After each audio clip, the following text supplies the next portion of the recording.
Presiden Joko Widodo lagi-lagi memberikan sinyal dukungan calon presiden 2024 mendatang. Kali ini Jokowi menyebut ciri-ciri pemimpin ideal ke depan yang memikirkan rakyat. Jokowi mengatakan pemimpin itu memiliki kerutan di wajah dan berambut putih, lantaran sibuk memikirkan rakyat. Sinyal dukungan itu disampaikan Jokowi di hadapan ribuan pendukungnya di Stadion Gelora Bung Karno, Jakarta, Sabtu kemarin. Pemimpin yang mikirin rakyat itu kelihatan, dari mukanya itu kelihatan. Dari penampilannya itu kelihatan. Banyak kerutan di wajahnya. Karena mikirin rakyat. Ada juga yang mikirin rakyat sampai rambutnya putih semua, ada.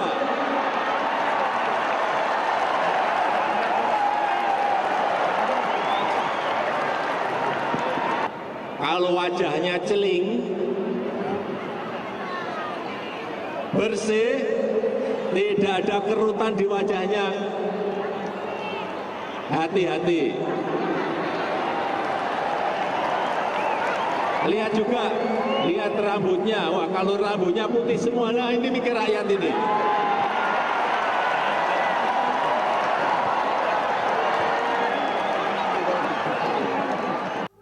Sinyal dukungan ini bukan kali pertama disampaikan Jokowi kepada publik.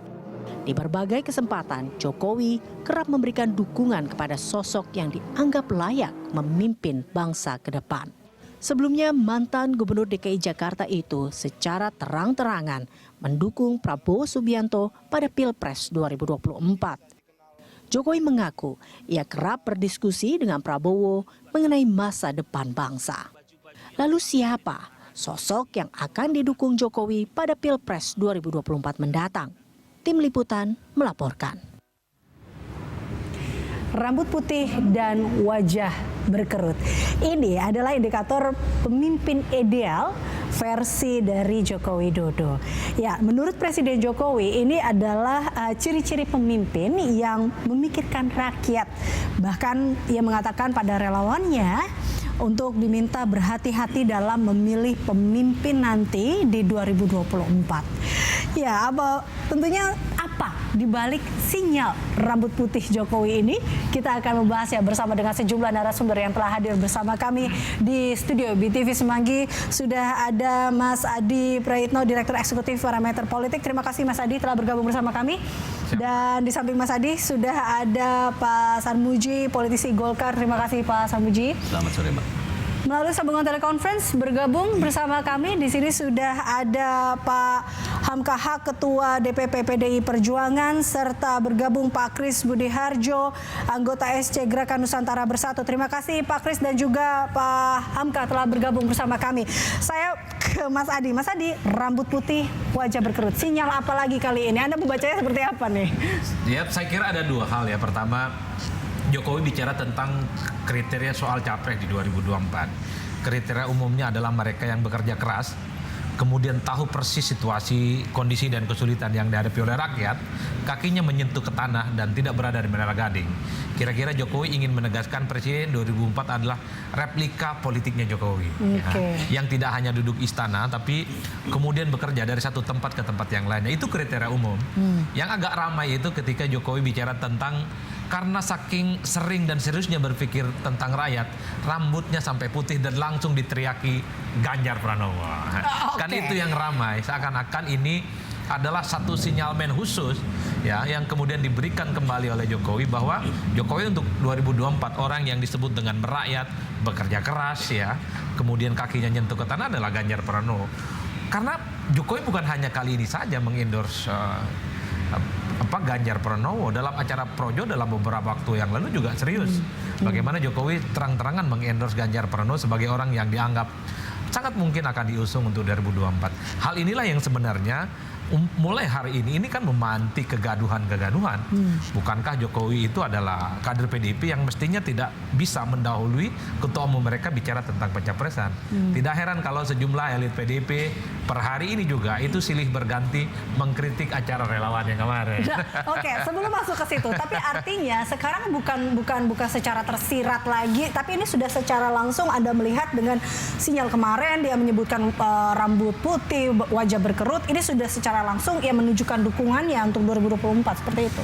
Betul, ini sebenarnya kriteria umum. Jokowi ini kan orang Jawa, jadi membaca politik Jokowi adalah langgam politik Jawa, di mana memang pesan-pesan politiknya tidak direct. Dia menggunakan bahasa simbolis, bahasa-bahasa kiasan yang sebenarnya sangat mudah pesan politiknya ditafsirkan, terutama ketika bicara tentang rambut putih. Orang bicara rambut putih mungkin biasa siapa aja, bisa Hatta Rajasa, mungkin juga Ridwan Saidi, mungkin juga adalah Kiai Maruf Amin. Tapi orang yang diproyeksikan bisa maju di 2024 adalah the one and only. Hanya Ganjar Pranowo, bukan yang lainnya. Bang Sarmuji misalnya rambutnya nggak putih. Makanya tidak masuk di sebutan itu. Inilah yang kemudian ditafsirkan bahwa rambut putih yang dimaksud oleh Jokowi adalah orang-orang yang berada di inner circle kekuasaannya saat ini, salah satunya ya Ganjar Pranowo. Karena kalau kita baca utuh statement politik Jokowi, sebenarnya kan bicara tentang bagaimana capres itu bukan hanya merakyat, tapi dia harus bisa melanjutkan semua proyek-proyek mercusuar yang sudah dilakukan oleh Jokowi selama 10 tahun. Tentang infrastruktur, tentang IKN, tentang pembangunan ekonomi, dan seterusnya, dan seterusnya. Jadi inline, itu artinya apa? Di 2024, Jokowi ingin memastikan siapapun yang jadi presiden adalah mereka yang bisa menjaga estafet kepemimpinan yang sudah diletakkan batu dasar politiknya oleh Jokowi. Di situ orang menyebut Ganjar Pranowo, karena ya ini terlepas ini disengaja ataupun tidak, tapi statement inilah yang kemudian cukup menarik dikaitkan dengan Ganjar Pranowo dan tidak mungkin ke yang lain, apalagi kepada Anies Baswedan. Oke, baik. Ini kalau terkait dengan Ganjar Pranowo adalah kader PDIP. Nah, kita ada Pak Hamka Haq di sini yang merupakan Ketua DPP PDI Perjuangan. Dari PDI sendiri memang kita tahu hari ini mengeluarkan banyak sekali pernyataan terkait dengan acara kemarin, tapi terkait dengan hal ini Anda melihatnya seperti apa, Pak Hamka? Bagaimana, Mbak? Pak Hamka, tanggapan Anda tentunya terkait dengan hal ini seperti apa, Pak Hamka? Ya, kalau saya tanggapi itu berdasarkan persepsi masing-masing.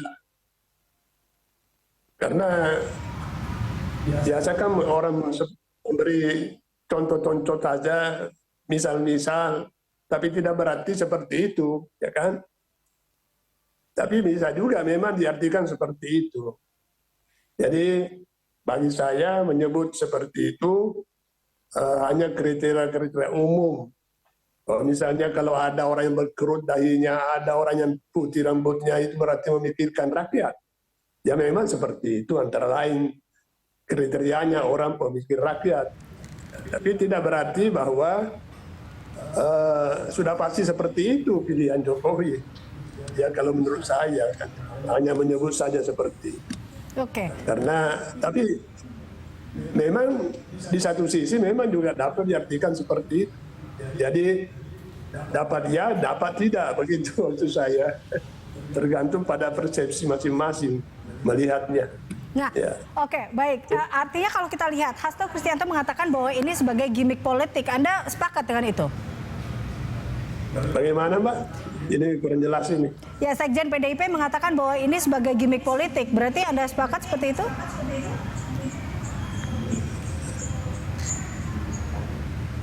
Ya, kalau menurut beliau seperti itu ya boleh saja. Tapi bagi saya belum seperti itu bagi saya. Tapi kalau seperti itu tanggapan masing-masing kan orang berbeda persepsinya mengenai pernyataan seperti itu. Baik. Artinya Anda menghormati perbedaan persepsi itu. Nah, kita coba melihat dari pandangan dari Pak Sarmuji dari Golkar. Ada yang rambut putih mungkin di sini di Golkar, tapi kalau Golkar sendiri menanggapi bahwa apakah ini memang bagian dari gimmick politik atau seperti apa Anda melihat? Kalau kami melihat itu substansinya saja, Mbak. Substansi yang diingin sampaikan oleh Pak Jokowi adalah cari pemimpin yang memikirkan rakyat. Sudah. Bahwa kemudian ada contohnya yang dahinya berkerut, terus rambut putih, itu sekedar contoh saja. Contoh kalau ada pemimpin yang seperti itu. Tapi tidak berarti kemudian semua orang yang berambut putih memikirkan rakyat. Tetangga saya rambutnya putih, tapi yang diberikan utang. Ya. Ada yang rambutnya putih mikir karena dimarahi istrinya, macam-macam. Ada yang dahinya berkerut bukan juga karena memikirkan rakyat, tapi memikirkan yang lain. Artinya kita tangkap substansinya saja menurut saya. Substansi yang diinginkan Pak Jokowi, coba cari pemimpin yang kira-kira mau turun ke bawah, mau merasakan denyut nadi kehidupan rakyat, yang mau serius memikirkan rakyat. Kalau tanda-tanda wajah banyak, Pak Erlangga Hartarto misalkan, kurang apa tanda wajahnya? Sampai pelupuk matanya menghitam di sini, kurang tidur karena memikirkan rakyat. Banyak sekali contoh-contoh yang bisa diadres untuk orang yang mau memikirkan rakyat. Bukan hanya rambut putih saja. Bahwa Pak Jokowi menyampaikan ada kemungkinan ada juga pemimpin yang rambutnya putih yang memikirkan rakyat, ya. Tetapi tidak berarti semua orang yang berambut putih itu memikirkan rakyat dan tidak menyebut satu personal tertentu. Oke, kita ingin tahu sebenarnya apakah memang ini sudah memang dibentuk dalam pertemuan kemarin, sudah direncanakan atau tidak? Mungkin Pak Kris bisa mengatakan terkait dengan ini. Apakah memang pertemuan Jokowi dengan pendukungnya kemarin ini kan memang memberi kejutan? Apakah memang ini memang dimasukkan dalam agenda kemarin atau seperti apa sebenarnya? Enggak juga.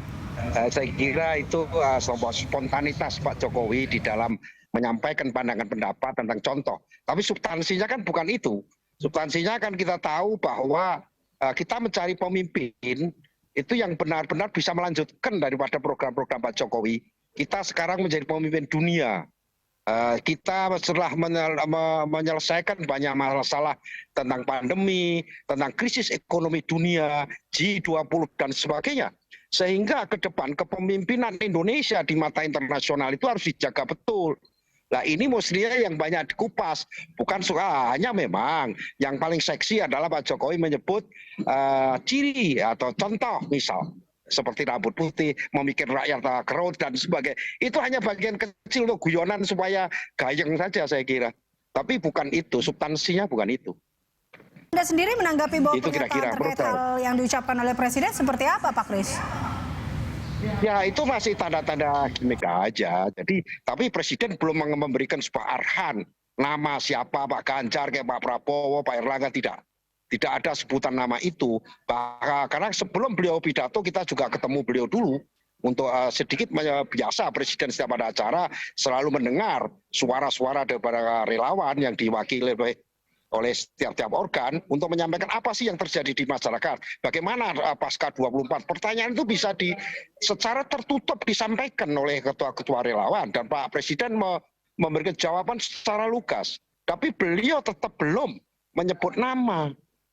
Sehingga setelah ketemu kita baru beliau pidato. Di acara itu kita juga terkejut. Ada sinyal-sinyal seperti itu, tetapi apakah itu sinyal itu ditujukan kepada Pak Ganjar atau tidak, tergantung bagaimana kita menyikapinya. Seperti apa yang dikatakan Prof. Hamka, saya setuju itu. Jadi persepsi masing-masing lah.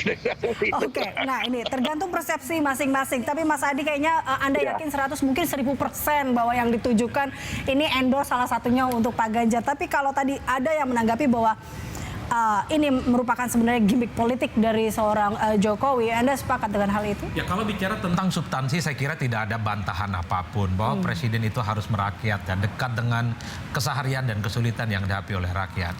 Tapi kalau kita membaca konteks, pertama konteks relawan dan yang kedua adalah konteks Jokowi, kemudian afiliasinya ke Ganjar Pranowo. Kemarin waktu Jokowi bicara tentang karena saking seriusnya mikir rakyat rambutnya putih, langsung teriakan kanan kirinya itu Ganjar Pranowo, bukan yang lain. Variabel ini yang kemudian ramai dibicarakan publik. Kutipan-kutipan di medsos dan media, teriakan relawan ini yang kemudian menyebut Ganjar adalah orang yang sangat dekat di-endorse oleh Jokowi. Yang kedua, kita tahu persis merah kata Jokowi dan merah kata relawan, Mbak. Kan itu yang tidak bisa dibantah. Dan di mana-mana nggak mungkin sikap politik relawan itu tidak samikna wato nanti tidak tegak lurus dengan Presiden. Jadi wajar kalau kemudian ini sebenarnya selalu dikaitkan dengan Ganjar Pranowo. Sebenarnya ada alasan lain di luar itu. Pertama, Ganjar sama Jokowi sama-sama satu partai. Itu nggak bisa dibantah. Nggak mungkin Jokowi mendukung orang lain di luar partai PDIP, kecuali Ganjar nggak bisa maju. Kan itu ceritanya. Yang kedua, dari data-data survei yang kita punya misalnya, basis pemilih Jokowi migrasi mayoritasnya kepada Ganjar Pranowo, kepada yang lain. Nah, kalau mau ditambahkan faktor ketiga, Jokowi ini adalah orang yang percaya pada survei. Kenapa Ganjar selalu disebut? Karena Ganjar selain kader, kemudian kader PDIP maksud saya, selain misalnya basis mayoritas Jokowi ke Ganjar, karena elektabilitasnya paling tinggi saat ini, Oke, Mbak. nah ini dia. Kita akan bahas terkait dengan hal ini dan apa yang sebenarnya ingin diungkapkan dalam pesan kemarin. Kita akan membahasnya pemirsa usai jeda, tetaplah bersama kami dalam Berita Satu Sore.